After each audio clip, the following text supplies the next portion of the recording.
The season has ended, but work has only just started on getting ready for the championship season. We've got a lot of transfer targets to get through from now until the end of this summer transfer window, which hasn't even started yet. The Premier League season hasn't finished. The Championship season hasn't finished. League One and League Two still have the playoffs to go, but Derby County are already finding themselves linked with numerous players as they look to improve their squad on the return to the Championship. We're starting today talking about Bosun Lawal, a player who was on loan at Fleetwood last season. Shall we take a look into him, his career so far, and what he could do and where he could fit in for Derby County? This is Bosun Lawal, a player who I think he played 42 games this season for Fleetwood Town in League One. Now, despite the fact Fleetwood Town did get relegated, he found himself under a lot of praise from his parent club, Celtic, where he left on loan last season after signing a contract until 2026. But he found himself under a lot of praise, not just from his parent club, but from other teams around the league, and a player who has impressed a lot of people in League One, and he finds himself under some immense interest heading into the summer transfer window. Now, there's going to be a decision to make for Celtic. Will they want to keep him, get rid of him, and cash in on him, or are they going to want to send him out on loan for another development season? Now, for me, there's a few ways that Derby County can get that deal done, but we'll get into that towards the end of the video. If you have not done so already, make sure you hit that subscribe button down below or in this top corner to stay tuned for all my latest EFL, League One, Championship and potentially Premier League content coming up. We're going to have Euros videos coming when that all kicks off, so make sure you stay tuned to the channel. Turn on the notification bell as well. If you are interested in joining the channel membership, make sure you check out the link in the description below. It'll give you all the information about that and everything you need to know. I'll let you now get back into the video, but let me know down in the comments your thoughts on Lawal. Would you sign him? Do you think he would be a good option for our team? Let me know your thoughts down below. So first off, we're going to take a look at his career so far. He's a 20-year-old midfielder, defender who is currently contracted to Celtic. He spent the last season on loan at Fleetwood, and he has a contract with Celtic until 2026. Now, he has been at 3 clubs. He started his youth career at Watford. He then rejected a new contract and then moved across the border to Celtic up in Scotland, and since then he's gone on from strength to strength. According to Transfer Market, he's made 72 career appearances. I believe that does include under 21s games, FA Youth Cup and things like that, including 6,124 minutes with 12 goals and 4 assists, 11 yellow cards and 1 red. Now, the majority of his senior appearances have obviously been for Fleetwood Town, where I believe he played 42 times this past season, and he put in some real work for Fleetwood Town and he went to Fleetwood as a centre-back, and he came out of Fleetwood as someone who can play all the way across the back four, within midfield as well. And he showed a lot of development and versatility during his time at Fleetwood Town. And obviously, if they hadn't have gone down to League Two, I think they would have been hoping to try and retain him for next season on another loan spell. But that doesn't look likely as they've gone down to League Two. And there's a range of Championship clubs interested in him, as well as League One clubs. And this is something which Lawal is going to have to make a good decision on what he does next, because if he goes to the wrong club and doesn't get enough game time, or if he goes to the wrong club and doesn't fit the system or the style of play, then he's going to find himself sort of falling out of the limelight a little bit. And although playing in League One doesn't put you in front of the limelight massively, it still gives people the opportunity to watch you in like a much bigger capacity. And for me, he's had a really good season, and hopefully Derby can get this one over the line.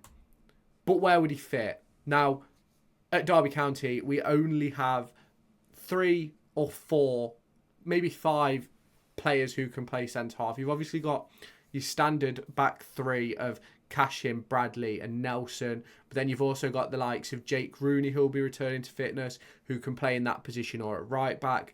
You've obviously got Ryan Niambi, who can obviously play right back, right wing back, right centre-half. And I think that Lawal would be a great signing for Derby County. Obviously, I think if we were to pick him up, he'd be more of a holding midfielder. Obviously, players cover at any other positions that he needs to. I am talking, when I'm talking about the Derby players, I'm talking about the ones that are currently under contract at this moment in time as I'm recording this video.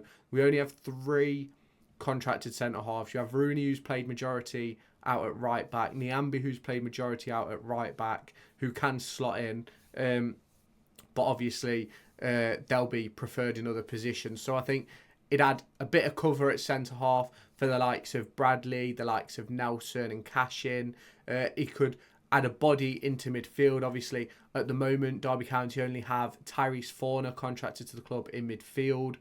Obviously, I am expecting Liam Thompson to receive a contract extension in midfield.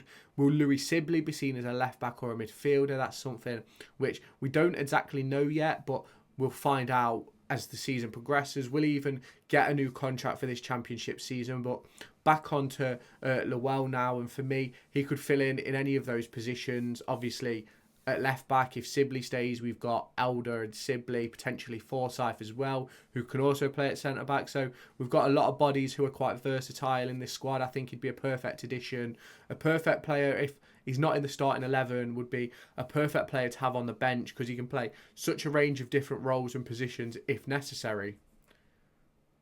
Now, what type of deal am I expecting to happen? Now, his contract does expire in 2026 at Celtic, so that's 2 years. And it wouldn't surprise me if, because he's a young player, if he has an optional extension by the club, a bit like what Derby had with Cashin and Bird and Jason Knight and things like that. So for me, I think that would end up being too expensive for it to be a permanent deal unless Celtic were looking to pick up one of our players. Now, the only player I can see Celtic really wanting from us is Cashin, and I wouldn't particularly want to get rid of Cashin, if that makes sense. I'd like to keep him around the club and have him as an option for next season, and we'll get into it in a completely different video, but I'd really like to see Erin Cashin as captain. So for me, I think this deal is more likely to be a loan spell.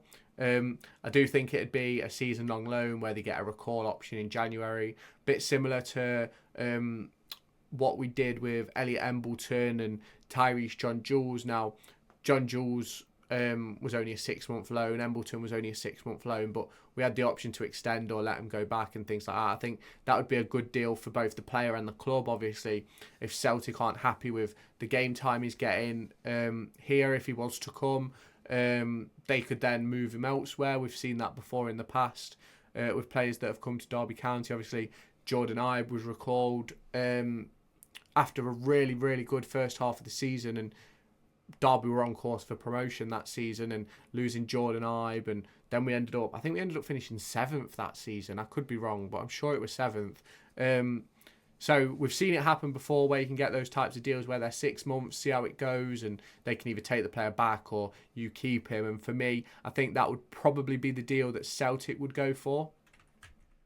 Now, for me, would I like to see Lawal sign? Now, obviously he's not got any experience at championship level, but for me, I would take him. I think we're going to need options at the back. I'm a bit worried about Sonny Bradley with the more technical, ball-orientated players in the championship. Now, I'm not saying Sonny Bradley can't do a job in the championship. I'm not saying that he's not capable, but it would be good to have different options so that if he does struggle a little bit like he did at the start of this season, that we've got different options to rotate in and out. And it'd be better if we have some younger options as well, because obviously you look at the back line, it's Curtis Nelson, who I believe is 31. Then you've got Sonny Bradley, who's 33, 34. If we are to keep Forsyth and keep him as a centre-back option, he's 35. So, like, we're really aging in that department now. Experience is key at any level. You want experienced players, but we do need to make sure that we have some youth within the squad as well. So for me, I think we need to add a bit of youth to that defence. So bringing in Lawal would certainly do that, and it would certainly add another body in the midfield as well. Obviously, with only having Tyrese Forner contracted for next season, he could be seen sort of as a versatile option, more of a squad player than a starter, but obviously, that is yet to be seen. Obviously, there's a lot of work to do over this summer window. This is just the first of my transfer target videos, so make sure you do hit that subscribe button down below. Let me know your thoughts on Bosun Lawal down in the comments. Would you like to sign him? Do you think Derby are even in for him? Obviously, we know last season that Derby get linked with a lot of players that they might not be interested in, but it's just because Derby is a big name. So be interested to see what does happen over this summer window. Let me know your thoughts down in the comments. Hit the subscribe button while you're down there, and I'll catch you in my next video. Make sure to go and find me on TikTok, pictured here, and Twitter, pictured here. These are the places where I'll keep you all up to date with all my upcoming videos and my thoughts and feelings around the Formula 1 and football weekend.